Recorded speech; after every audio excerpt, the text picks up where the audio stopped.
So today I have a service call in this building behind me there. We have one of those AI 360 cameras up there. It is not working. And I've already discovered it's because the connector got wet. There's a little bit of a water leak that got into it. So I'm gonna replace the connector. Basically that Cat 6 comes out of the camera, goes into the ceiling, and it goes into a female jack in the ceiling, and that has gotten moisture, and I can see the corrosion of the copper there. So I'm going to replace that connector and put a longer Cat 6 coming out of it to get it away from the area in case water drips onto it again. So here's a Sunday service call, and the reason I found out is because I monitor all of my customer systems, and I saw that camera was offline. So before my customer, who happens to be me, figures out that it's offline, it'll be back online. So I'll show you how that process is done. Step number one, this is my tool that I use to test Cat 6 connections once I've made them.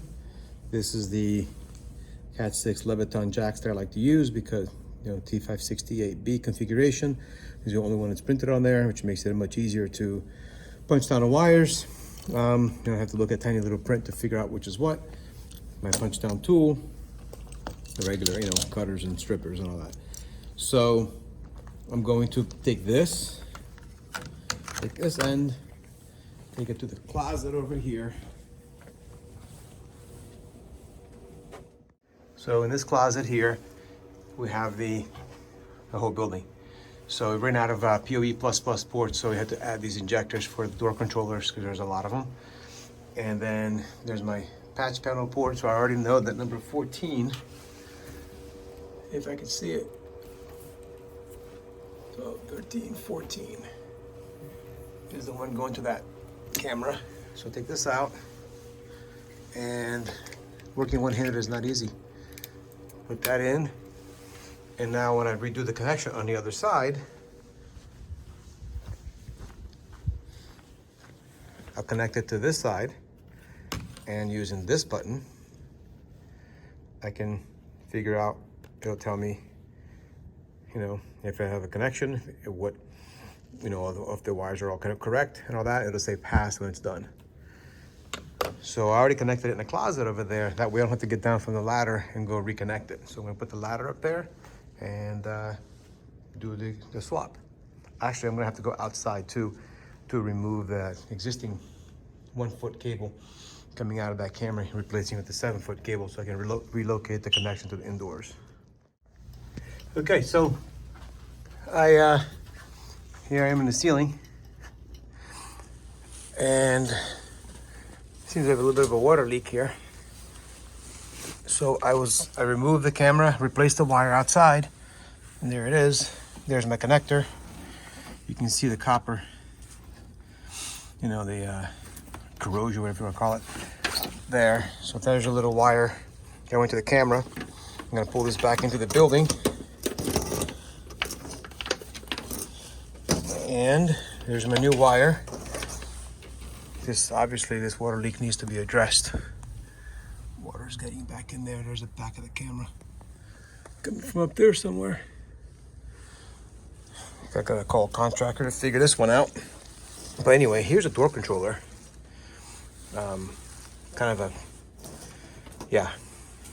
It works and it's dry.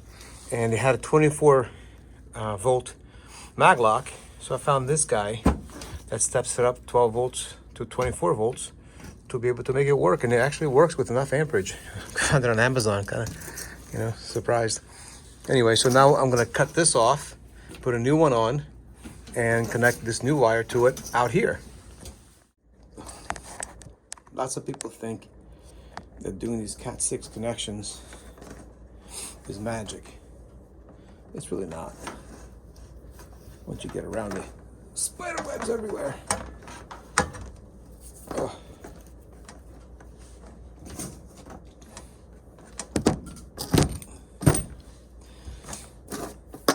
So lots of people think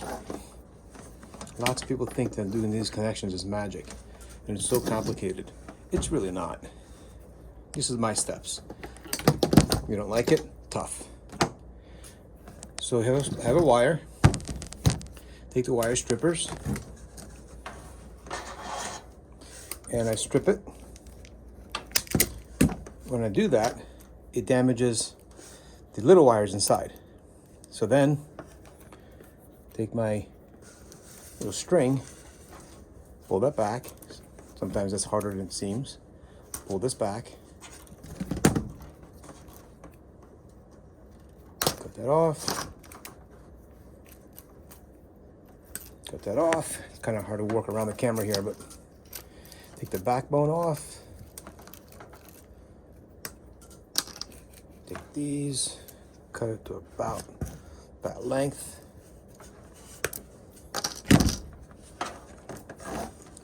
So in the end, I have this with non-damaged wires inside.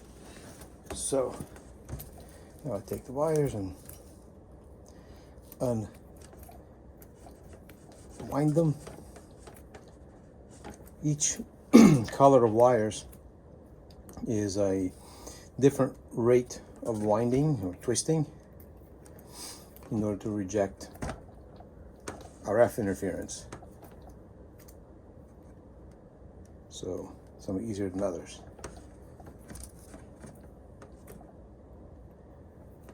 All right, then here you have your color coding. I start with the blue. So you take the solid blue. Hold on, let me try to make this easier for me to work here. So what do we have? Blue, stripe blue. Blue, stripe blue. So start with the blue.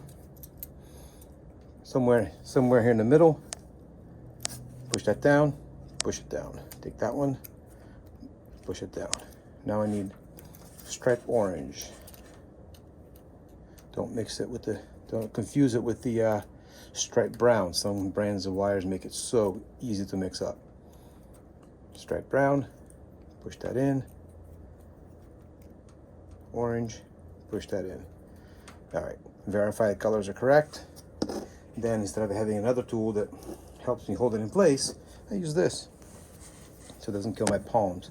Put that there. I'm working at a weird angle for the camera, but anyway, there's a cut side to that.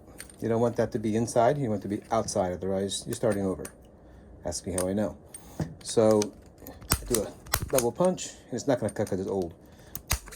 Double punch, double punch, double punch. Now they've been scored. I just do that and they twist off.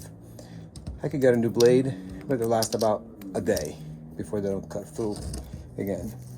Now I look through and make sure they're actually all punched down. And then I twist it, go to the other side, do the same thing again. It's really not that hard. It's just a matter of being organized and neat. Push that down, push that down. You get the gist. Just following the colors that are printed on there. Do this again.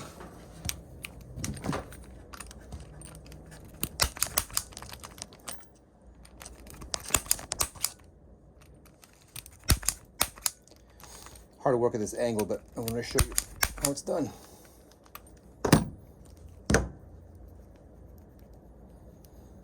Yeah, maybe it's time for a new blade. This is getting to be a little too much. Check them again.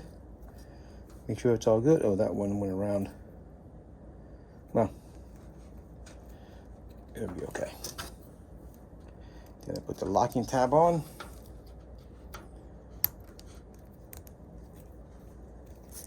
Yeah, that little orange one sticking out like that. It's not good. But I don't want to redo it.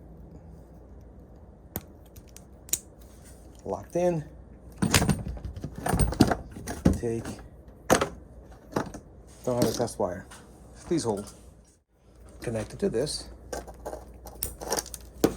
Connect it to this. And moment of truth. I pass. So you can see that. It says pass, and all the numbers match up, which is good. So that means I identified the right wire at the rack, which wasn't hard because it was labeled, because I always label everything I do. And then I take my new wire, remove the spider webs that's already picked up, Make sure it's clean, not wet, and connect it to my new connection. And then put the tools down, clean everything up, take all the trash with me. I do not leave wires in the ceiling because I don't like to. And yes, there's my connection. So now it is in a dry environment.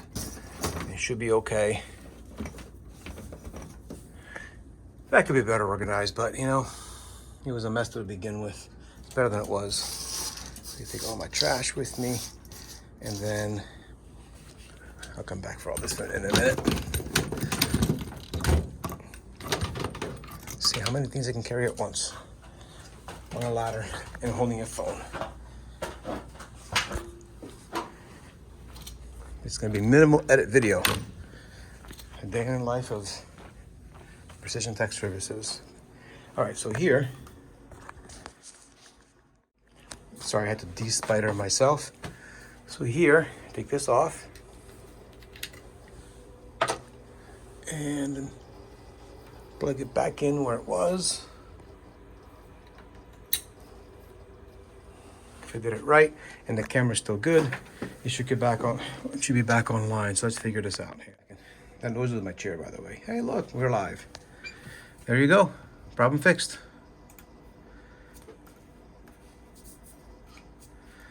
Camera's working. All right.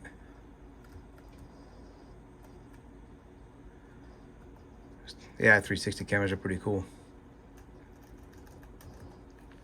Back online. Issue resolved. There's outside cameras, inside cameras, and it's back online. Technically it's an outside camera, but anyway, that's it. So how did I diagnose this problem? First, I rebooted everything. I rebooted the camera itself, the switch by the switch port in a UDM Pro, and then that didn't work, so then I rebooted the entire switch, then I rebooted the entire system, and nothing came back online. Then I came onto site, I started the camera. I looked at the camera, it's undercover, so I figured, it's probably not wet.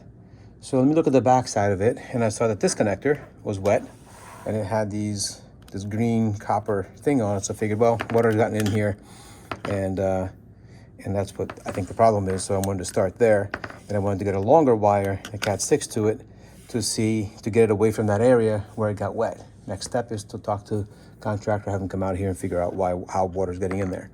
But anyway, this is out of the way now. Let's see what it looks like inside. So in there, doesn't look bad. This wire doesn't look bad, but I don't use wires ever, because why? So now let's open this thing up and see where that green's coming from.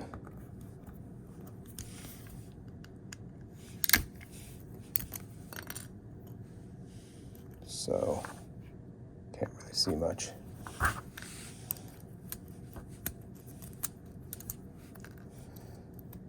So yeah, well, ooh, there's a corrosion right there. Look at that. So, yep, it's pretty wet. So, that's all it takes. It's only the second time I've seen this happen, where I've had these connectors in areas that weren't supposed to get wet, and they did. All right.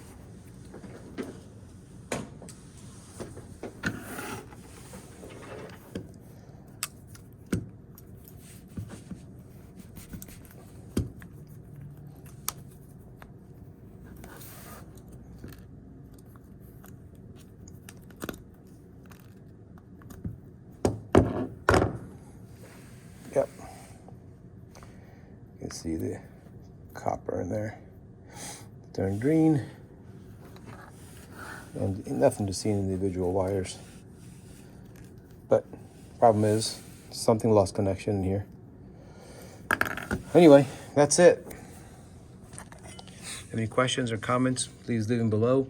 And one thing I wanted to address is, why do I use this instead of a crimp-on connector to this and go right to the camera?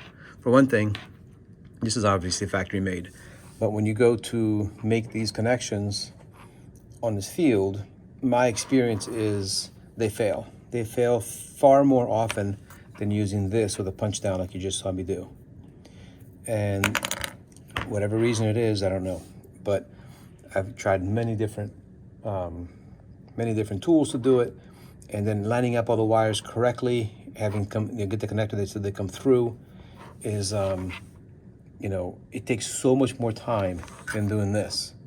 And in my experience, I've gone to many jobs, or others have done these male crimp-on connectors, and they've failed. I would say, if I put a number to it, 15 to 20% failure rate. And even if you do it properly and all that, it could be a much lower failure rate. But in my experience in doing this for I don't know how many years now, that this is way more reliable. But this has to be a good quality too. If you get Home Depot, whatever brand they have, or actually Lowe's is not bad, but these are Leviton, and they've been great. I've had, I don't know, 1,000, I may have one that's bad. And then I've never had one fail unless it's like this, where it got wet. That's why I do it the way I do it, and it works for me.